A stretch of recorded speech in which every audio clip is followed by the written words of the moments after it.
सबरी माता बड़ी महाभागवत, इनके प्रसंग को भक्तमाल जी में वर्णन किया कि ये जब ब्याह के योग्य हुई तो चूंकि सबर जाति से प्रकट हुई इसलिए इनको संबोधन में शबरी कहा गया। इनका ब्याह जब तय हुआ, ब्याह के उत्सव की तिथि आई तो सैकड़ों हजारों की संख्या में वन्य पशु लाए गए थे वध करने के लिए, क्योंकि स्वागत वन में रहने वाले इन लोग मांस का ही, खरगोश, हिरन, कुछ बड़े बड़े पक्षी आदि ऐसे सब बंधे हुए थे।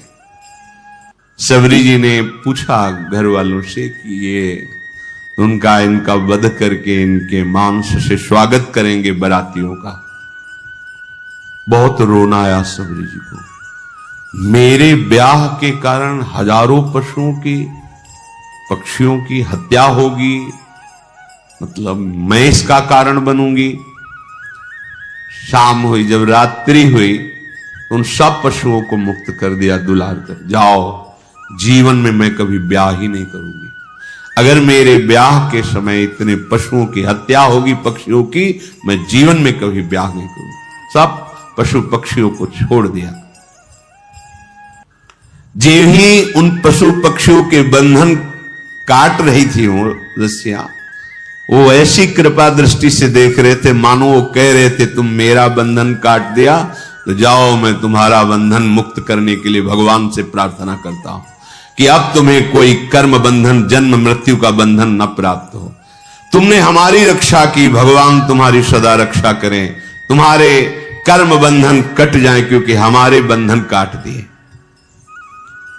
सबरी जी के हृदय में पशु पक्षियों को छोड़ने के बाद एक वैराग्य हुआ कि अगर मैं घर में रहूंगी तो फिर ब्याह की व्यवस्था यही सब करेंगे, भाग चलूं। रात्रि में ही भाग पड़े।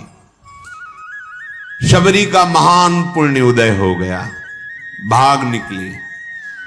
बड़ा भाग्यशाली वही है जो संसार से भाग पड़े भगवान की तरफ। सबरी जी विचार किया किसी भी गांव में जाएंगी तो पकड़ी जाएंगी और ये लीला फिर होगी, इसलिए वन में चलती हैं और एकांत वन में रहने का अभ्यास था ही। सबरी जी भागकर इसी वन में आए। अब यहां विचार किया कि वन में भगवान की अगर भजन वृत्ति प्राप्त करनी है तो संतों की कृपा होनी चाहिए, और एक तो स्त्री शरीर, फिर जंगली वास रहा है, सबर कुल में जन्म हुआ है, भला मुझ भीलनी को कौन स्वीकार करेगा, और बिना संत सेवा के भगवंत कृपा होती नहीं, तो छुप के संत सेवा करें। ये महामहिम बात। वो हृदय में दैन्यता थी कि मैं अधम शरीर है, कोई संत सेवा स्वीकार करेगा नहीं, और सेवा किए बिना भगवत कृपा मिलती नहीं है। इसलिए वो रात के आखिरी पहर में उठते और देखा कि सेवा के लिए जब ऋषि हवन करते हैं तो उनको लकड़ियों की आवश्यकता होती है, रसोई अमनिया करते हैं तो लकड़ियों की, तो दिन में लकड़ियां चुपचाप जंगल से बिनती और रात में छोटे छोटे गट्ठर करके ऋषियों के आश्रम में रख आती, और जहां से ऋषि सरोवर में आकर स्नान करते वो मार्ग सोहनी लगा देती, कंकड़ कांटे आदि बीन कर अलग कर देती। अब सब ऋषियों को लगा कोई संतों को सुख देने वाला कौन है जो ऐसी सेवा करता है। प्रातः काल सरोवर में आने जाने वाले को एकदम स्वच्छ मार्ग, एकदम कौन है ऐसा करता है। सब ऋषि प्रातः काल जब स्नान करने जाते तो सोचते, पर वो तो रात्रि में सेवा करके चली जाती एकांत में। ये कौन ऐसा है जो बड़ा भारी सुख प्रदान कर रहा है। देखो भगवान की कृपा से सेवा में रुचि होती है। सबरी जी ऐसे संत सेवा करने लगी। अब मन में उनके बहुत दैन्यता थी कि अगर किसी की दृष्टि पड़ गई तब तो उनको बड़ा दुख होगा कि अधम और ऐसा उसके हाथ की लकड़ी बीनी हुई है। बहुत उनके हृदय में ये बड़ी कृपा। ये जो अहंकार भरा होता है, मैं अमुक श्रेष्ठ कुल का मैं ये मैं भगवान को पसंद नहीं है। मतंग जी ने विचार किया कि ये कौन है जो आकर के हमारे चोरी कर रहा है। चोरी का तात्पर्य होता है भजन चुराना। ये आप साधारण न समझे जैसे संत सेवा, आप 2 फूल भी ऐसे डाले ना, ये फ्री नहीं, इसका हिसाब होता है। आप ऐसे किए ना, इसका भी हिसाब है, बहुत हिसाब है। किसके लिए कर रहे हो, किस निमित्त से कर रहे हो, वो सर्वदर्शी प्रभु देख रहा है। मतंग जी बड़े असंग महात्मा थे, पर बहुत ही हृदय में भगवान के प्रति प्रेम था। अन्य महात्मा जन भी विराजमान थे, पर तप, व्रति, नियम, संयम, मतंग जी के हृदय में भगवत प्रेम का विशेष प्रभाव था। मतंग ऋषि जी के मन में एक दिन बहुत दृढ़ निश्चय हुआ, ये कौन चोर है जो सेवा करके भी छुप जाता है और हम सब ऋषियों का भजन आनंद। क्योंकि कोई भी सेवा करता है वो तुम्हारे भजन को लेता है, फ्री नहीं है, बात समझना।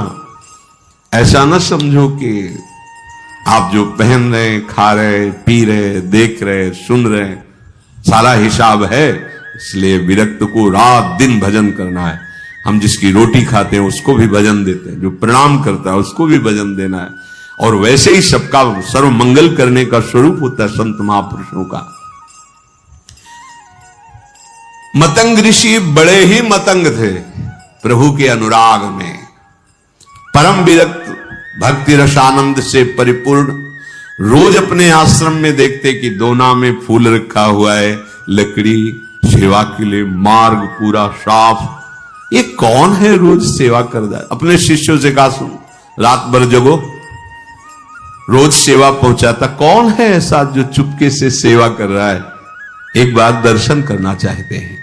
सब शिष्य रात में जगे, अलग अलग जगह छुप करके खड़े हो गए। धीरे धीरे सबरी जी आई, दोने में कैसे पुष्प रखकर लकड़ी जे ही, तो कौन है।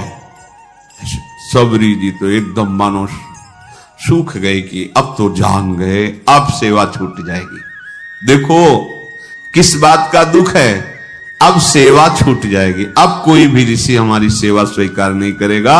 एक तो स्त्री शरीर, दूसरा सबर कुर में जन्म, ये सब महान ब्रह्म ऋषि हैं, ये सब हमें हटा देंगे। मेरी सेवा बहुत विकल होकर शांत खड़ी हो गई। मतंग जी जब आए तो देखकर आंसू निकल पड़े। खान पान की कोई व्यवस्था नहीं, झाड़ियों में छुप के रहती संत सेवा, आंसू निकल पड़े। सबरी जी की कैसी सेवा, जान गए तो सकुच गई कि शायद अब सेवा छूट जाए। आंसू की धारा बहने लगी और कहा, बेटा ऐसे सेवा करते हो, कहां रहती हो। उन्होंने कहा, प्रभु झाड़ियों में छुप के रहते हैं। पूरी कथा बताई भाग। अच्छा, अब तुम निश्चिंत हो जाओ। सबरी जी से कहा, अब तुम निश्चिंत हो जाओ, तुम्हें अब कोई चिंता नहीं करनी चाहिए। भगवत भक्ति का प्रभाव ऐसा है कि वो न जाति देखती है न शरीर देखती है। तुम स्त्री शरीर हो कि पुरुष शरीर हो, किस जाति को, किस कुल के हो, ये भक्ति महारानी जिसके हृदय में आ जाती है, भगवान उसके अधीन हो जाते हैं। सबरी जी को मतंग ऋषि ने ऐसे वचन के द्वारा साहस बना और शिष्यों से कहा कि तुम जानते हो ये कितनी पवित्र है। ओहो, बहुत बड़ी बात।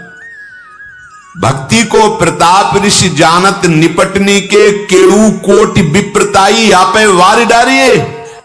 मतंग जी ने कहा कि आज के बाद तुम्हें छुप के रहने की जरूरत नहीं। आश्रम में ही एक पर्णकुटी सबरी, इसमें तुम विराजमान हो। और कहा कि आज तुम्हें हम मंत्र दीक्षा और नाम दीक्षा दोनों प्रदान करेंगे।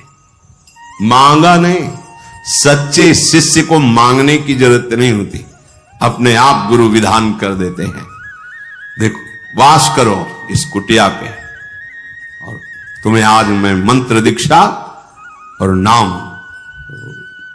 नाम भी दिया, मंत्र भी प्रदान किया।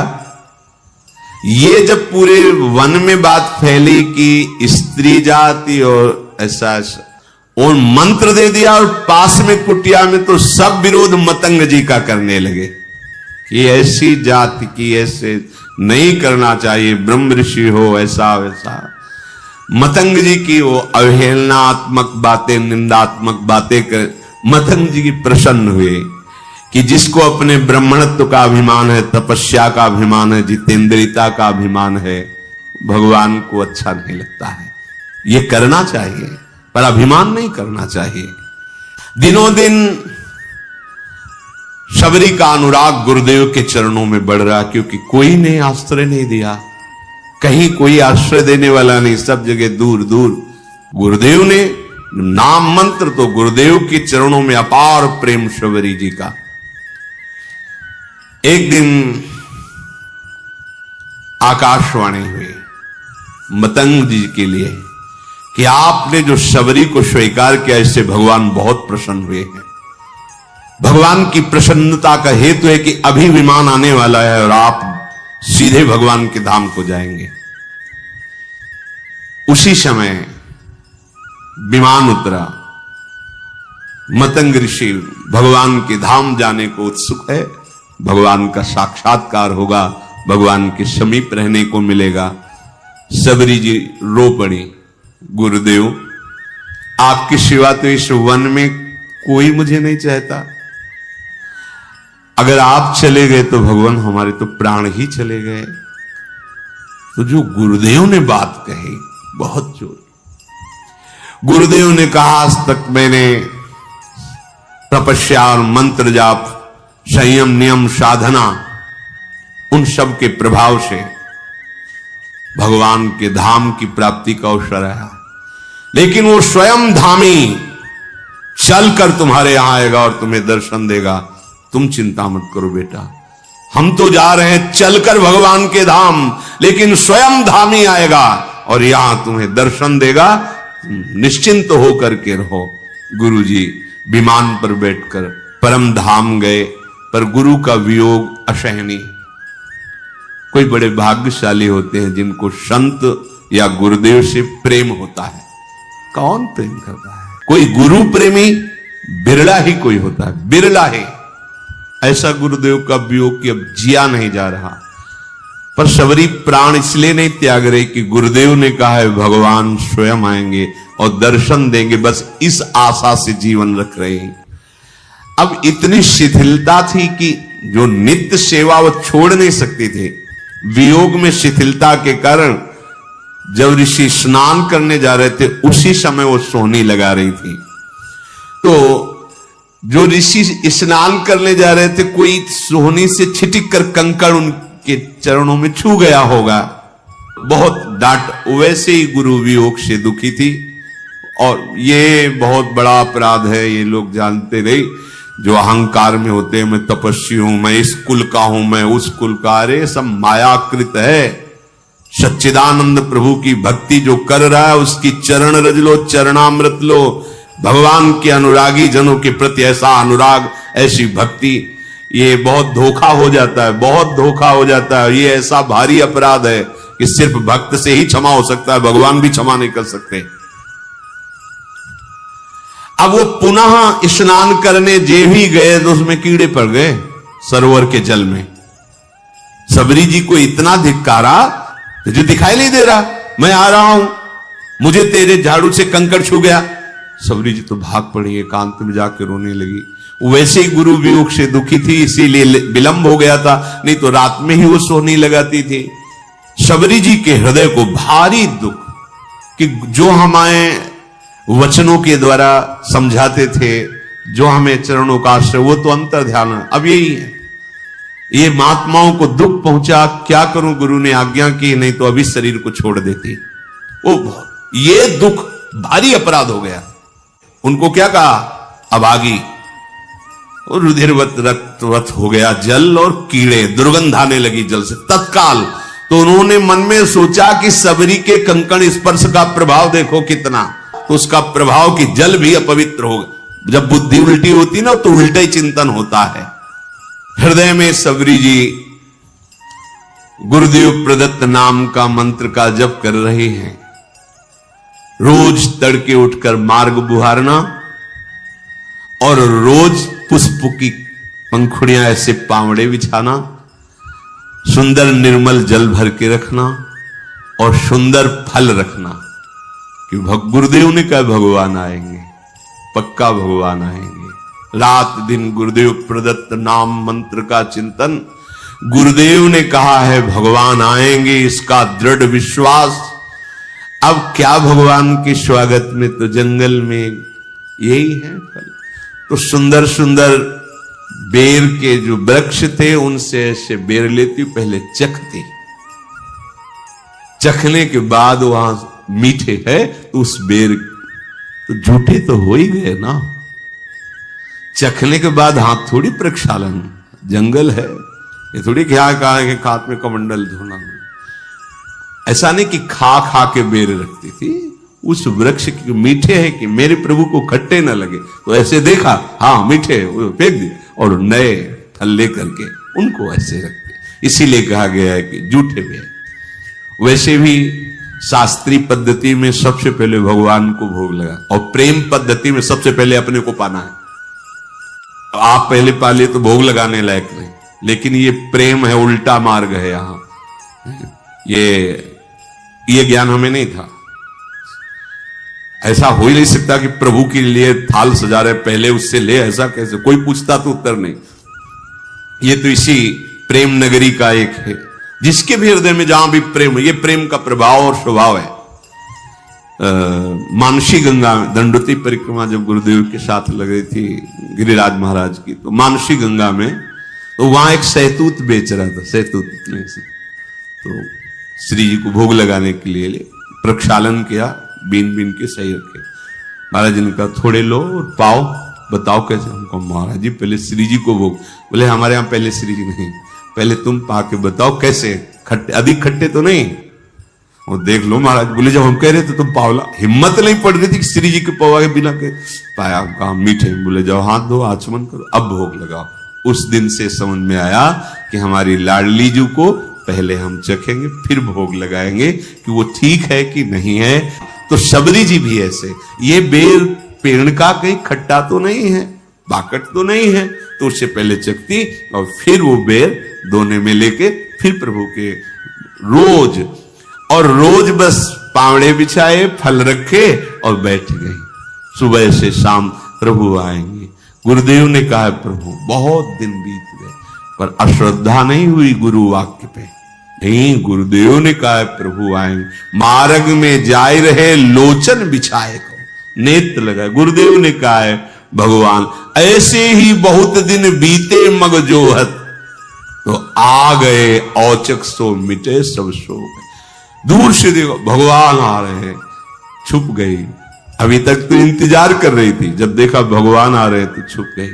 मैं नीच अधम उनके सामने कैसे जाऊंगी, कैसे उनकी सेवा करूंगी। जो ऋषि कुछ दैन्य थे जिनको सबरी जी की भक्ति प्रिय लगती थी, उनसे भगवान पूछ लिए कि सबरी माता का आश्रम कहां है, कहां है सबरी माता। इतना पूछ के निहाल कर दिया, गए किसी के आश्रम नहीं।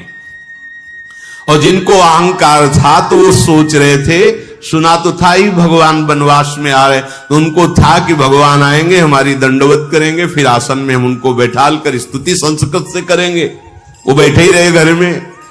भगवान पूछ लेते सबरी मां किधर है, कहां विराजमान है। वो अपने को निहाल मानते, जिनसे भगवान पूछ लेते कहां है सबरी, किधर है सबरी रहते। ऋषि प्रभु यही मार्ग है, ये जो पावड़े बिछे सबरी जी ने बिछा, आगे जो मतंग ऋषि का आश्रम वहां सबरी जी विराजते।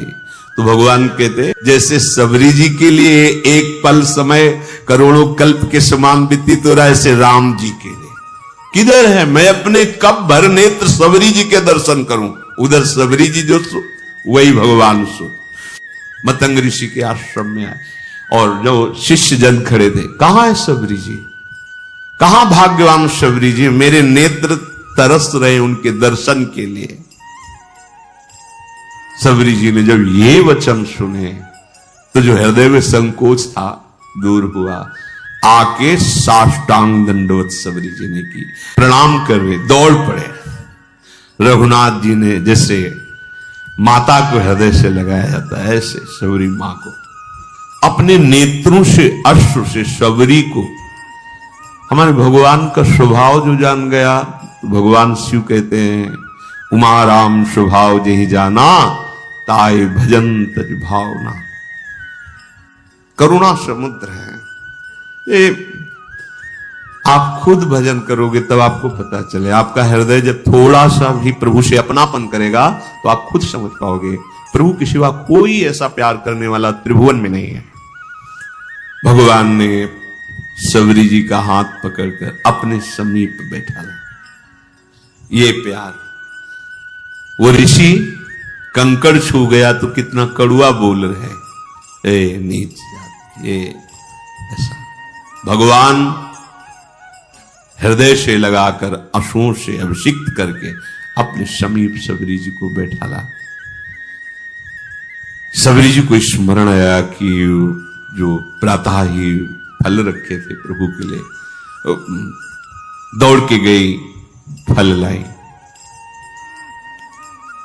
भगवान, वाह, मेरा वनवास का सारा कष्ट दूर हो गया तुम्हारे फल पाके, बड़ाई कर। भगवान ने कभी 56 भोग की बड़ाई नहीं की, कहीं भी ऐसा नहीं। उस बेर को पा पाकर कह रहे कि आज हमारे वनवास का श्रम दूर हो गया। कितने सुंदर स्वादिष्ट अमृतमय फल भगवान बड़ाई कर रहे हैं सबरी के द्वारा दिए, इसीलिए प्रशंसा कर रहे हैं प्रभु सबरी जी की। अब जब ऋषियों ने सुना कि आश्रम आने की तो बात जाने दो, इस गली में भी प्रभु नहीं आए, तब सबको लगा अंदर कि हमें लगता है कोई हम लोगों में तपस्या में त्रुटि हो गई क्या, क्योंकि सब तपस्या का फल तो भगवान है और भगवान आए ही नहीं हमारे घरों में। तो हमें चल के लोचन लाभ तो ले लेना चाहिए, भगवान के चरणों में प्रणाम करना चाहिए। सब ऋषि जो थोड़ा सा अपने में ब्रह्मणत्व, तपस्या, जितेंद्रियता आदि आदि मानते थे, उनको आना पड़ा। वो प्रभु के समीप आए, अब भी बुद्धि काम नहीं कर रही। प्रमाण मिल चुका है कि सबरी जी कितनी पावन है। उनके मन में आता है कि बड़ी समस्या पैदा हो गई है, अगर उस सरोवर का जल भगवान अपने श्री चरणों से स्पर्श कर दे तो निर्मल हो जाएगा और हम लोगों के प्रयोग में आ जाएगा, क्योंकि सबरी की अपवित्रता के कारण वो दूषित हो गया था। वो लोग भगवान को प्रणाम किए और भगवान बैठे हुए तो निवेदन किया।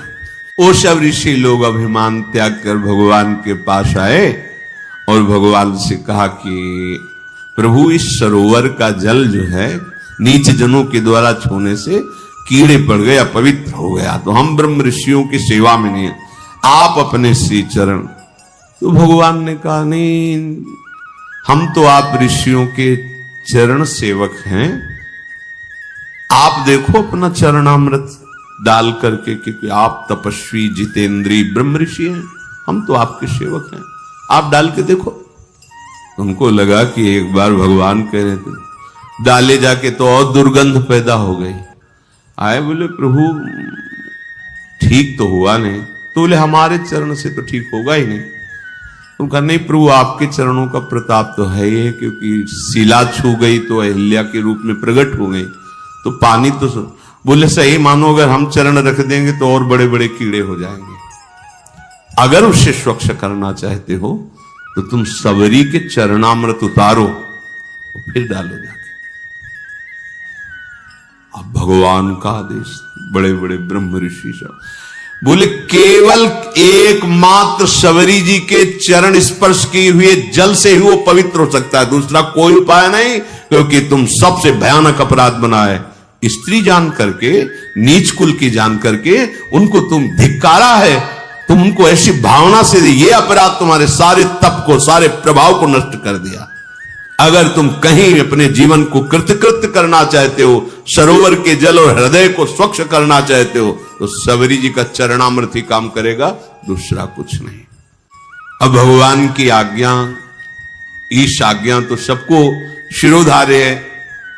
सबने जे ही सबरी जी बड़ी प्रार्थना, दैन्यता, जे ही चरण स्पर्श हुआ, निर्मल स्वच्छ और अमृत जैसा जल हो गया।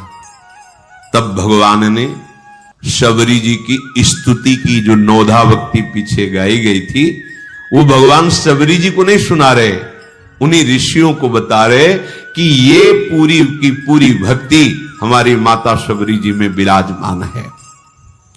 जाति पाति कुल धर्म बड़ाई धन वैभव कुटुंब गुण चतुरता, मैं इन सबसे नहीं रीझता। हे शबरी जी, आप में तो 9 भक्ति विराजमान है, जो गति योगियों के लिए भी दुर्लभ है, आज मेरे सामने ही तुम्हें वो दुर्लभ गति प्राप्त होगी। मेरे दर्शन का फल है, जीव अपने ब्रह्म स्वरूप को प्राप्त हो जाता है। मम दर्शन फल परम अनुपा, जीव पाओ निज सहज स्वरूपा। फिर कहा कि शबरी जी आप यहां विराजमान, कहीं जानकी जी को यहां से जाते हुए ऊपर से कोई तुम्हें ऐसा कुछ खबर है क्या? शबरी जी ने कहा, प्रभु पास में एक पंपा नामक सरोवर है, वहीं सुग्रीव हैं, आप वहां जब जाएंगे तो उनसे मित्रता कीजिएगा, वो सब आपको सूचना दे देंगे। हे नाथ, आप कुछ देर रुको। और शबरी ने एकदम एकाग्रता की और उनके शरीर में योगाग्नि प्रकट हो गई। भगवान के सामने ही पांच भौतिक शरीर का लय करके भगवत धाम को गई।